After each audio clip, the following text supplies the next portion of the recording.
হজ মৌসুম সামনে রেখে কঠোর অবস্থানে গেছে সৌদি আরব। এবার স্পষ্টভাবে জানিয়ে দেওয়া হয়েছে, নিয়ম ভাঙলে কোনো ছাড় নেই, বরং অপেক্ষা করছে বড় অঙ্কের জরিমানা, বহিষ্কার, এমনকি দীর্ঘমেয়াদী নিষেধাজ্ঞাও। সৌদি কর্তৃপক্ষ জানিয়েছে, বৈধ হজ পারমিট ছাড়া কেউ মক্কায় প্রবেশ করতে পারবে না। ভিজিট ভিসা বা অন্য কোনো ভিসা ব্যবহার করে হজ করার চেষ্টা করলে সেটিকে সরাসরি আইন লঙ্ঘন হিসেবে ধরা হবে।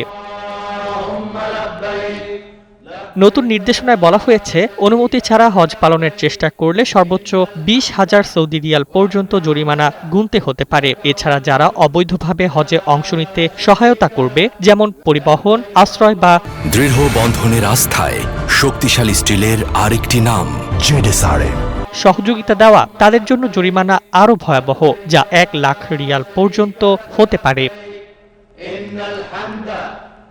শুধু জরিমানাই নয়, নিয়ম ভঙ্গকারীদের সৌদি আরব থেকে বহিষ্কার করা হতে পারে এবং ভবিষ্যতে 10 বছর পর্যন্ত দেশে প্রবেশে নিষেধাজ্ঞা জারি করা হতে পারে।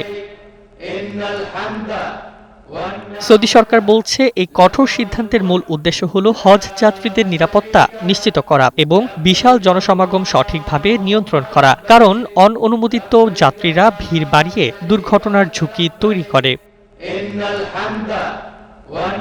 সব মিলিয়ে এবারের হজ নিয়ম মানা ছাড়া কোনো বিকল্প নেই, না হলে কঠোর শাস্তির মুখে পড়তে হবে বলেই স্পষ্ট বার্তা দিয়েছে Saudi Arab. Desk report, Bangladesh bulletin.